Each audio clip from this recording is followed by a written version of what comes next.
Hello everyone, my name is Kulsum Fatima और आज हम क्लास 12 2023 के पीवाईक्यूज को हम क्वेश्चन नंबर 13 से कंटिन्यू करेंगे। इसके पहले के भी जितने क्वेश्चंस हैं वो हम लोग ऑलरेडी कंप्लीट कर चुके हैं इन द प्रीवियस वीडियोस, तो उन सब के लिंक्स हम इंडिविजुअली डाल देंगे। क्लास 12 के जो 2024 ईयर के पीवाईक्यूज हैं वो पूरी तरीके से कंप्लीट हो चुके हैं, एक एक क्वेश्चन कवर हो चुका है, तो वहां से आप जाके डिस्क्रिप्शन में जाके आप देख सकते हैं, उसका भी लिंक हम डाल देंगे। तो चलिए स्टार्ट करते हैं।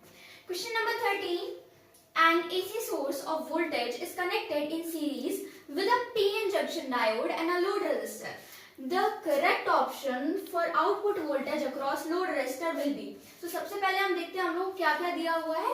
We have an AC source. AC source है हमारे पास। We have an AC source. और AC source के साथ कौन कौन चीजें हैं? Connected in series with a PN junction diode and a load resistor. तो हमारे पास this is our diode and this is our load resistor. इसको हम आरएल से डिनोट करते हैं।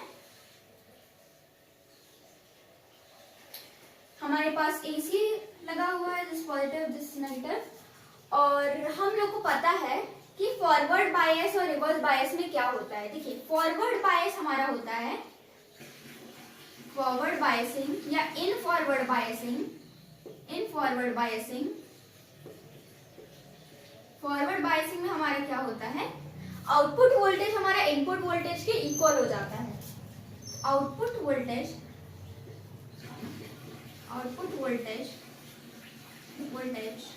Is equals to input voltage. Output voltage input voltage के equal हो जाता है। एंड देन रिवर्स बायसिंग में हम लोग आते हैं। इन रिवर्स बायसिंग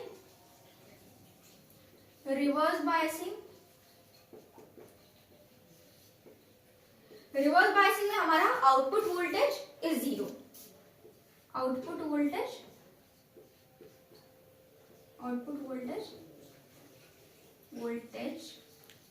इज जीरो। इतना हम लोग को पता है। फॉरवर्ड बायसिंग में output voltage is equal to input voltage and reverse biasing में आउटपुट वोल्टेज हमारा जीरो हो जाता है।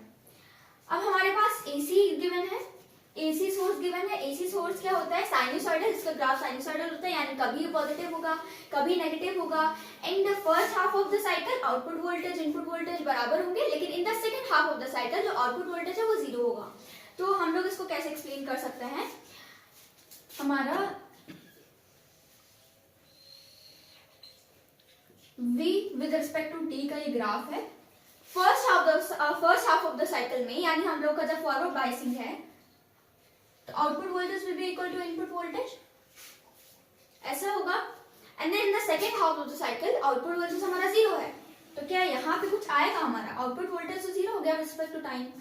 आउटपुट वोल्टेज जीरो है, यानी हमारे यहाँ पे ग्राफ एकदम दिस इज फ्लैट, यहाँ पे कुछ नहीं है। एंड देन हमारा फॉरवर्ड बायसिंग, यानी दोबारा से हम लोग करेंगे output voltage is also input voltage, तो हमारा ग्राफ ऐसे दोबारा आ जाएगा। यानी in the first half of cycle output voltage equal होता है इनपुट वोल्टेज के, देन हमारा आउटपुट वोल्टेज जीरो हो गया, ये हमारा रिवर्स बायसिंग है। यहाँ पे फिर हमारा फॉरवर्ड बायसिंग अगेन आया and output voltage is also input voltage. यानी v with respect to time, ये हमारा टाइम है, v with respect to time का ग्राफ हमारा कुछ ऐसा होगा। तो इसमें से देखते हैं, चलिए कौन सा है, C is the correct option. Next question पे आते हैं हम लोग। हमारा नेक्स्ट क्वेश्चन है, when an intrinsic semiconductor is doped with a small amount of travelent impurity then its resistance increases। देखिए, हम लोग को चार ऑप्शन दिए हुए हैं। its resistance increases, it becomes a p-type semiconductor, there will be more free electrons than holes in semiconductor and dopant atom become donor atoms। तो हम लोग जब इंट्रिंसिक सेमीकंडक्टर को डोप करते हैं विद अ ट्राइवेलेंट इम्प्योरिटी, हम लोग यहाँ ट्राइवेलेंट इम्प्योरिटी की बात कर रहे हैं। देखिए, हम लोग की दो टाइप ऑफ इम्प्योरिटी हम लोग ने पढ़ रखी है 12th क्लास में। एक हमारी ट्राइवेलेंट है and the second is pentavalent. Trivalent में क्या होता है, 3 इलेक्ट्रॉन्स, और पेंटावेलेंट में 5 इलेक्ट्रॉन्स। जब आप कोवेलेंट बॉन्ड बनाएंगे तो हमारी ट्राइवेलेंट में क्या होता है, 3 इलेक्ट्रॉन्स है, यानी 3 कोवेलेंट बॉन्ड बना लिए विद द इंट्रिंसिक एटम्स, और हम लोग का एक इलेक्ट्रॉन बॉन्ड नहीं बना पाता है, जिसकी वजह से एक होल रह जाता है। तो हम लोग के होल्स बढ़ जाते हैं जब हम लोग ट्राईवेलेंट इम्प्योरिटी से हम लोग डोप करते हैं। लेकिन अगर हम लोग पेंटावेलेंट इम्प्योरिटी की बात करें तो वी हैव 5 इलेक्ट्रॉन्स, 5 इलेक्ट्रॉन्स में से 4 ने बना लिया हम लोग का बॉन्ड इंट्रिंसिक सेमीकंडक्टर में, जो इंट्रिंसिक एटम्स हैं उनसे बॉन्ड बना लिया, और 5 में से देखिए 4 ने कोवेलेंट बॉन्ड बनाया, एक फ्री इलेक्ट्रॉन रह गया, यानी इसमें क्या होता है फ्री इलेक्ट्रॉन्स बढ़ जाते हैं। तो ट्राईवेलेंट इम्प्योरिटी से हमको क्या पता चला, देखिए first is its resistance increases.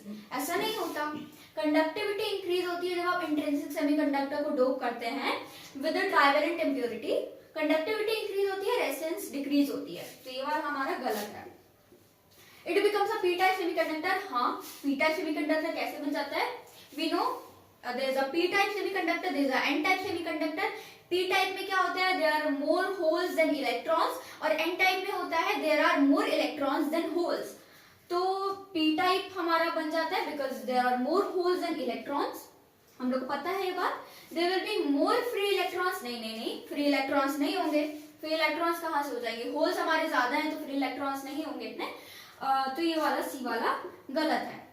There are more holes than free electrons होता तब सही होता है, लेकिन अब ये गलत है। और doping atom become donor atoms, ये भी गलत है। तो हमारा जो करेक्ट ऑप्शन है it is B. 15th question है हमारा, in the energy band diagram of N type silicon the gap between the bottom of the conduction band EC and the donor energy level ED is of the order of.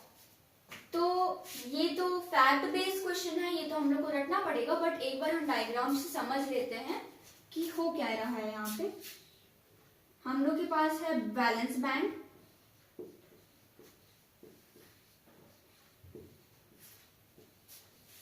And conduction band. Valence band नीचे होता है, conduction band ऊपर। Conduction band यहां पे हमारा donor energy level आ गया, donor energy level, donor energy level. देखिए conduction band का जो लोअर एनर्जी लेवल है और डोनर एनर्जी लेवल है, इन दोनों के बीच का डिस्टेंस बहुत पास है, मतलब दोनों के बीच का डिस्टेंस बहुत कम है। तो ऑफ कोर्स हम लोग को पता होगा कि इन दोनों के बीच का क्या ऑर्डर होता है। तो हम लोग का ऑर्डर होता है इट इज 0.01 इलेक्ट्रॉन वोल्ट्स। ये याद करने वाली चीज है। The order is 0.01 electron volts. अच्छा, डोनर एनर्जी लेवल होता क्या है ये भी जान लेते हैं। यहाँ पे हमारे इलेक्ट्रॉन सुसाइड करते हैं, मतलब जरा सा भी हमने एनर्जी दी इसको तो यहाँ से जाके कंडक्शन बैंड में, यहाँ से एक्साइट होकर कंडक्शन बैंड में चला जाएगा।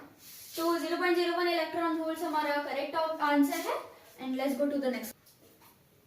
हम लोग का 16th क्वेश्चन, हम लोग असर्शन रीजन पे आ गए हैं हम लोग। तो 16th question this is the first assertion reason question.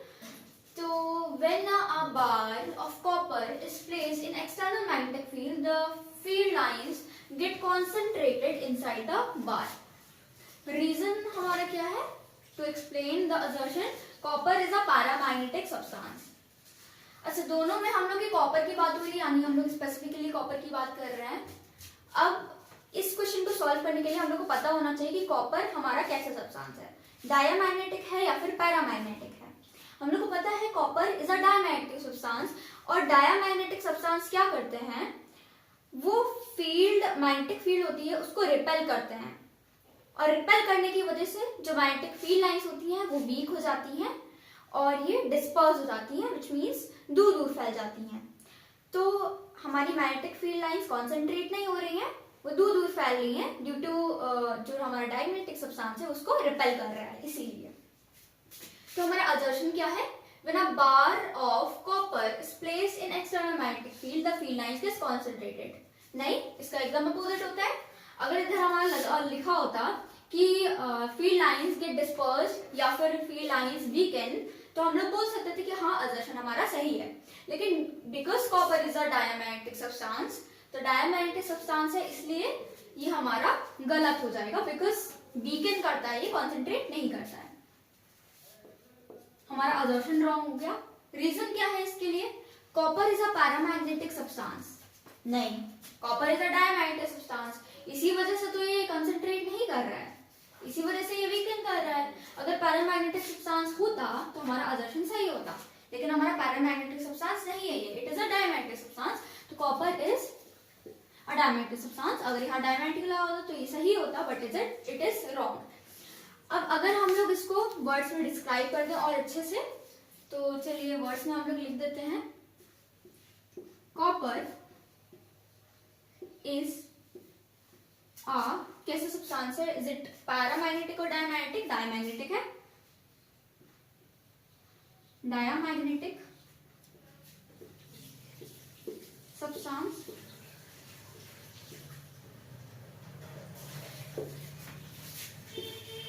Diamagnetic substance क्या करते हैं? Diamagnetic substance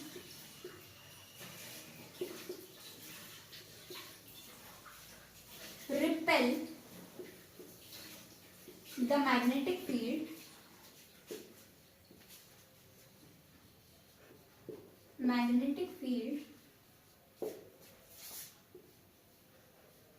causing the field lines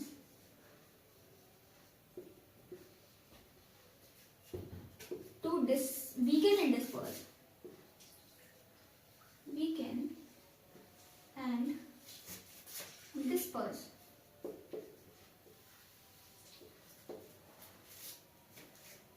तो हमारा ना assertion करेक्ट है ना रीजन करेक्ट है, तो D is neither the assertion is right nor the answer is right and both are not related to each other, तो D is the correct option.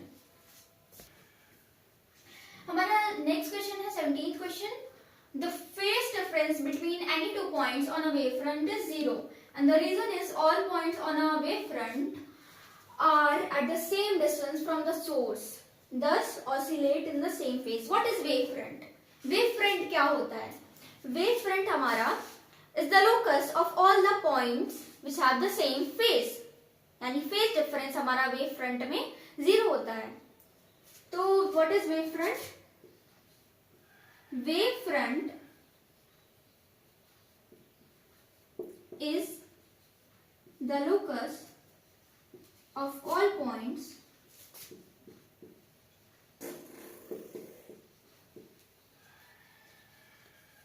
having the same phase. Same phase. Same phase है, दो points उठा लिया, दोनों का same face है, यानी face difference क्या होगा? It will be zero. तो phase difference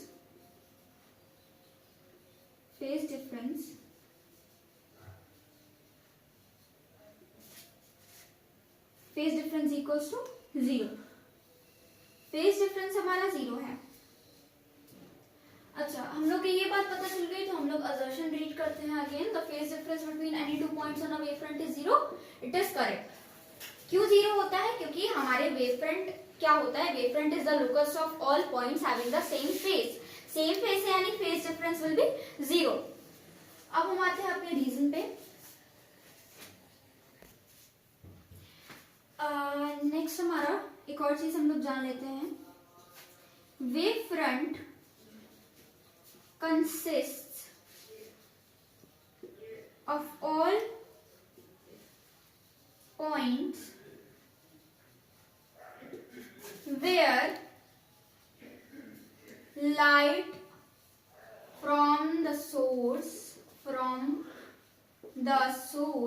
light from the source reaches at the same time. मतलब इसका मतलब क्या होगा? Wave front consist of all points where light from the source reaches at the same time. मतलब जितने भी points हैं वेव फ्रंट पे, आप सोर्स लगा दो, सोर्स से जो लाइट निकल रही है वेव फ्रंट पे जितने भी पॉइंट्स हैं सब में वो सेम टाइम पे पहुंचेगी। ऐसा क्यों है? देखिए, हमारा लाइट इज कांस्टेंट, लाइट हमारा c होता है, it is 3 into 10 to the power, speed of light 3 into 10 to the power 8 metre per second.